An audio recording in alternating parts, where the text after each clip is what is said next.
Hello friends, आज हम बात करेंगे should you have relationship in your college और नॉट। क्या आपको कॉलेज में रिलेशनशिप रखना चाहिए या फिर नहीं रखना चाहिए। आपको कौन से पॉइंट्स हैं जो आपको माइंड में रखनी है जब आप रिलेशनशिप में होते हैं। तो आज हम इन्हीं पे बहुत सारे टॉपिक्स कवर कर रहे होंगे रिलेशनशिप पे। तो आई थिंक ये वीडियो आपके लिए बहुत हेल्पफुल हो और प्लीज़ इसको लास्ट तक देखिएगा तो आपको बहुत कुछ सीखने को मिलेगा। तो चलिए स्टार्ट करते हैं। फर्स्ट पॉइंट कि रिलेशनशिप होता क्या है, लोग मना क्यों करते हैं रिलेशनशिप में आने के लिए। रिलेशनशिप ना एक कमिटमेंट होती है जो आप अपने एक पार्टनर को करते हो। आप आपस में जो दो पार्टनर्स होते हैं उनके साथ आप कमिटमेंट करते हो। वो कमिटमेंट ऐसी होती है कि आप एक दूसरे को टाइम दोगे, एक दूसरे के साथ ग्रो करोगे। तो लोग इसलिए मना करते हैं कि आपका टाइम कहीं वेस्ट ना हो। अभी जैसे आप अपने 20s में होंगे तो अभी आपका मेन गोल ये होना चाहिए कि अभी आप पढ़ाई कर रहे हो या आप इंटर्नशिप कर रहे हो या फिर आप प्लेसमेंट के लिए बैठ रहे हो या फिर आप करियर पे फोकस रहो। इसलिए लोग मना करते हैं क्योंकि रिलेशनशिप ना एक कमिटमेंट होती है। एक कमिटमेंट जो आप अपने पार्टनर के साथ कर रहे हो कि yes I will be with you. तो इसलिए लोग ना मना करते हैं कि आप अभी कोई ऐसी कमिटमेंट ना करो ताकि। तो सेकंड पॉइंट पे पढ़ते हैं कि क्या हमें कॉलेज में रिलेशनशिप रखना चाहिए या नहीं। जी बिल्कुल, आप कॉलेज में रिलेशनशिप रख सकते हो, लेकिन इसका मतलब ये नहीं है कि आप किसी को भी चूज़ कर देंगे। चूज़ करते टाइम आपको बहुत सारी चीज़ें देखनी होती है कि आपको जो अपने पार्टनर्स में क्वालिटी चाहिए कि वो ऑनेस्ट हो, लॉयल हो या ट्रस्टवर्दी हो या जो भी आपकी आपकी जो भी डिमांड है अपने पार्टनर से या जो भी आप चाहते हो, उसके अकॉर्डिंग अगर वो आपका पार्टनर फुलफिल कर रहा है तो ही आप उसकी तरफ आगे बढ़ें, वरना प्लीज़ आगे ना बढ़ें। क्योंकि अगर आप आगे बढ़ेंगे ना सोचेंगे कि this will be my wife और this gonna be my husband, तो प्लीज़ ऐसा ना करें। क्योंकि अगर आप ऐसा करेंगे तो ये आपको बहुत लॉन्ग टर्म में हार्म कर सकता है। आप फोकस नहीं रहेंगे, आपका ध्यान ही नहीं लगेगा कहीं। तो इसलिए थोड़ा ध्यान दें इन पे। और जैसे बहुत सारी चीज़ें होती है जब आप रिलेशनशिप में आ रहे होते हो, जैसे अगर आपका रिलेशनशिप टॉक्सिक बन जाता है लेटर ऑन जा कर के, तो प्लीज़ उसको ना वहीं पे जा कर के आप ख़त्म कर दो। क्योंकि जैसे अगर आप किसी को जान रहे हो तो आपको ना 3-4 महीने तो उसे जानने में ही लग जाते हैं। Even I am saying 3 to 4 month, बल्कि इससे ना ज़्यादा ही लगते हैं। जब आप किसी को जानते हो ना तो आपको समझ में आता है कि वो बंदा मेरे लिए है भी या मैं बस ऐसे ही सोच रहा था या सोच रही थी कि ये मेरे लिए परफेक्ट है। और बाद में जाके पता चलता है कि वो मेरे लिए परफेक्ट नहीं था। वहाँ पे गाली गलौच होना, मार पिटाई होना और ये सब शुरू हो जाता है। तो ट्राई करें वहाँ पे आप टॉक्सिसिटी को हटा दो, उसे छोड़ दो और आगे मूव ऑन करने की कोशिश करो। क्योंकि अगर आप टॉक्सिसिटी में रहोगे ना तो आप ना मतलब आपका माइंड ना फ्रस्ट्रेटेड हो जाएगा। आपको you will not feel good. आप एनर्जेटिक फील नहीं करेंगे और पता नहीं क्या क्या आपको फील हो सकता है उस टाइम में। तो ट्राई करें कि आपका रिलेशनशिप टॉक्सिक ना हो। और अपने पार्टनर को जब आप चूज़ कर रहे हो तो उसको काफ़ी अच्छे से चूज़ करें। क्योंकि ये ना आपकी ग्रोइंग स्टेज भी है। आपको इसी स्टेज में ग्रो भी होना है, प्लस आपको रिलेशनशिप भी चाहिए। दोनों को ना आपको साथ में लेकर के मैच करना है।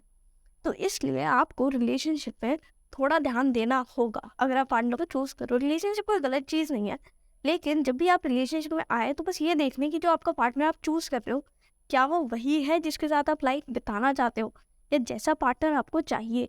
ये चीज़ देखना बहुत ज़रूरी है, वरना आपकी लाइफ ख़राब भी हो सकती है और बहुत लोगों की होती भी है।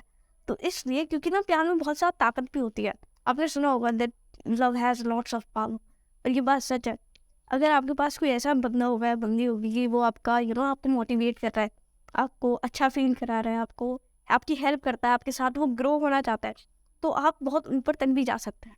लेकिन अगर आपके पास कोई ऐसा मैन है, आपके पास कोई ऐसी वुमन है जो लड़ती है या फिर उसका नेगेटिव नेचर है या वो हैप्पी नहीं रहती है, वो सैड रहती है, तो हो सकता है आप पूरा वो डाउन फील करा दे।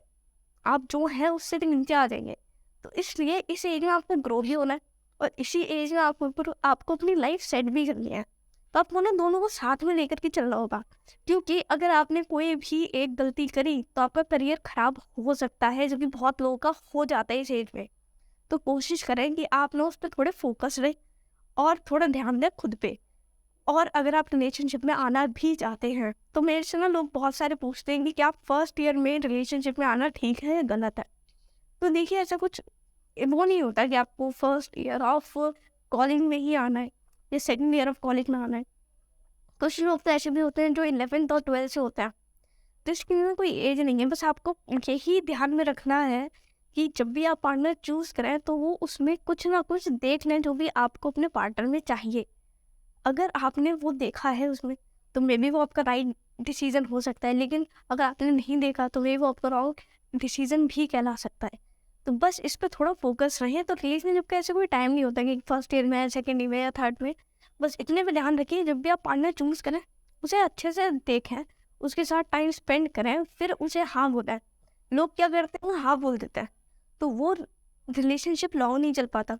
तो वो बहुत ही ना शॉर्ट टाइम के लिए होता है कि हाँ, एक दूसरे से मतलब आपको लगा कि हाँ वो ठीक है, लेकिन बाद में आपको पता चला कि वो ठीक था नहीं, आपने छोड़ दिया या उन्होंने आपको छोड़ दिया। तो इसलिए ना, अगर आपको लॉन्ग डिस्टेंस चाहिए कि वो बहुत लंबा चले मेरे से, तो उसके लिए ना आपको एक रियल पार्टनर ढूंढना बहुत ज़रूरी है। क्योंकि लाइफ के ना दो बहुत बड़े डिसीजन होते हैं जो हमें लेने होते हैं पर्सनली। पहला करियर का, जो कि आप ले चुके हैं। आप कॉलेज में हैं तो आप ले चुके हैं, अगर आप स्कूल में हैं तो अभी आपको लेना है। तो वो भी बहुत ध्यान से सुन लें जो स्कूल्स में। तो अगर आप कॉलेज में हैं तो आप अपना एक स्टेप ले चुके हैं। अब अगर आप प्लेसमेंट में बैठेंगे या फिर आप जॉब करेंगे या कोई बिजनेस करेगा या कोई एंटरप्रेन्योर भी बनेगा, तो उसके लिए जो भी है ना, आपको अभी से ना मेहनत करना स्टार्ट करें और बस पार्टनर में ना थोड़ा ध्यान दें, उन्हें फोकस से चलें। आई एम श्योर कि अगर आपकी अगर आप ध्यान से चूज करेंगे ना, तो आपको एक रियल पार्टनर मिलेगा जो आपको हेल्प करेगा कि वो आपको ऊंचाई तक पहुंचाए, नीचे नहीं। नीचे तो कोई भी लेकर जा सकते हैं ना। तो ट्राई करें कि आपको जो पार्टनर मिले वो ऐसा हो जो अच्छा हो। और थैंक यू। अगर आप कुछ पूछना चाहते हैं तो आप पूछ सकते हैं मेरे से। इंस्टाग्राम पे भी हूँ मैं, और मैंने उसका लिंक आपको दे रखा है, तो आप वहाँ जाकर के मेरे से पर्सनली कोई भी क्वेश्चन चाहते हैं तो आप पूछ सकते हैं। Thank you. See in the next video. Bye bye.